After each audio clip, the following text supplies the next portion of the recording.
నిన్న ఫ్రైడే రోజున రవితేజ గారు నటించిన 'ఇరుముడి' సినిమా అయితే రిలీజ్ అయింది. ఈ సినిమాకైతే మంచి పాజిటివ్ టాక్ అయితే వచ్చింది. సో డే 1 ఈ సినిమా 25,00,00,000 వరకైతే గ్రాస్ అయితే కలెక్ట్ చేసింది. నెట్ పరంగా చూస్తే ఇండియాలో 14,80,00,000 వరకైతే వసూలు చేసింది. ఇక నార్త్ అమెరికాలో 4.5 కోట్ల వరకైతే గ్రాస్ అయితే వసూలు చేసింది. టోటల్‌గా ఈ సినిమా ఫస్ట్ డేన 24,20,00,000 అయితే వసూలు చేసింది. ఇక డే 2 వచ్చేసరికి ఈ సినిమా కలెక్షన్‌లో ఇంకో 10 క్రోర్స్ అయితే పెరిగే అవకాశం ఉంది. ఎర్లీ ఎస్టిమేట్ ప్రకారం అయితే ఈ సినిమా 35 కోట్ల వరకైతే గ్రాస్ కలెక్ట్ చేసే అవకాశం ఉందన్నమాట ఈ రోజున, అంటే సాటర్డే రోజున.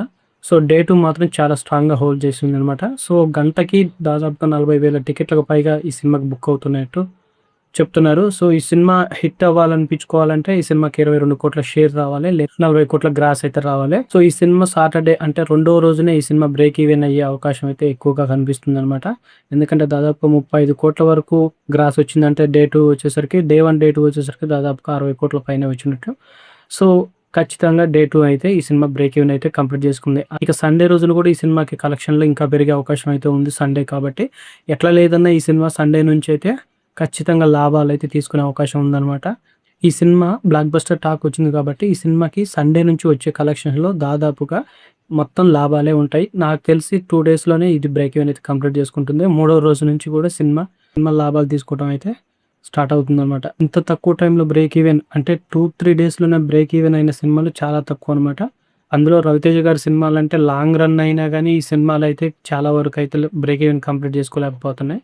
అలాంటిది ఈ సినిమా 2 డేస్‌లోనే బ్రేక్ ఈవెన్ అయితే కంప్లీట్ చేసుకుంది.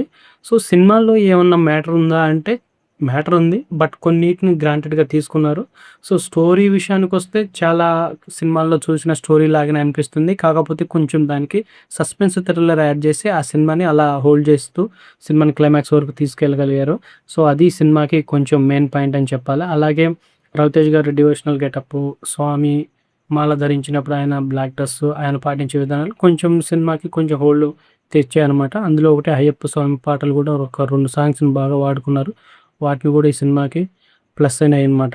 ఇక క్లైమాక్స్‌లో రవితేజ గారి కూతురు చనిపోవడం సినిమాలో చాలామందికి అది బాగా సెంటిమెంట్ వర్కౌట్ అయిందనమాట. సో దానివల్ల సినిమా క్లైమాక్స్ చాలామంది అసలు ఏడుస్తున్నారనమాట. అంత బాగా వర్కౌట్ అయింది ఆ సీన్‌లు.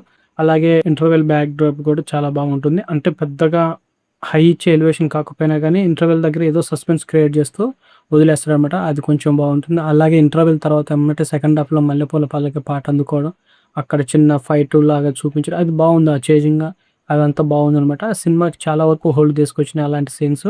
అలాగే రవితేజ గారి మేనరిజమ్స్‌లో కూడా పాత మేనరిజమ్స్ అన్నీ పక్కన పెట్టేసి ఈ సినిమాలో కొంచెం కొత్తగా కనిపిస్తున్నాడు. ముఖ్యంగా స్వామిమాల ధరించినప్పుడు ఆ విధంగా సినిమాకి హెల్ప్ అయింది. ఇక ఈ సినిమాలో సాయి కుమార్ క్యారెక్టర్ అంత స్ట్రాంగ్‌గా లేనప్పటికీ కూడా క్లైమాక్స్‌లో రవితేజ గారి కూతుర్ని సాయి కుమారే చంపడం అనేది ఈ సినిమాకి పెద్ద బిగ్ ట్విస్ట్ అనమాట. సో కానీ ఆయన ఎందుకు చంపాలనుకున్నాడు, ఎందుకు చంపాల్సొచ్చింది అనేది కూడా సినిమాలో చాలా బలంగా చూపించారు. సో అది కూడా స్ట్రాంగ్‌గా అనిపించింది. హీరోయిన్ విషయానికొస్తే హీరోయిన్‌కైతే ఆ సినిమాలో పెద్ద రోల్ అయితే ఏమీ లేదు. అసలు ఇంపార్టెన్స్ కూడా లేదనమాట. ఒక్క డ్యూయెట్ గాని ఏది లేదు ఈ సినిమాలో. రవితేజ గారికి పక్కన యాక్ట్ చేసిందనే గాని బలమైన సీన్స్ లేవు. అలాగే ఎక్కడ కూడా ఎంటర్‌టైన్‌మెంట్ అయితే లేదనమాట. కేవలం రవితేజ గారు కూతురు మీదనే డిపెండ్ అయ్యి ఈ సినిమా మొత్తం నడిచింది. సో అది ఈ సినిమాకి ప్లస్ అయిందనే చెప్పాలి. ఎందుకంటే ఇంతకుముందు రవితేజ గారిని చూసినట్లుగా కాకుండా ఈ సినిమాలో కొత్తగా చూడటం వల్ల కొంచెం ఇంప్రెస్ అవుతున్నారు. సో అందువల్ల ఈ సినిమాకి కలెక్షన్‌లయితే బాగా వస్తున్నాయి. సో సండే నుంచయితే ఈ సినిమాకి లాభాలైతే రాబోతున్నాయన్నమాట.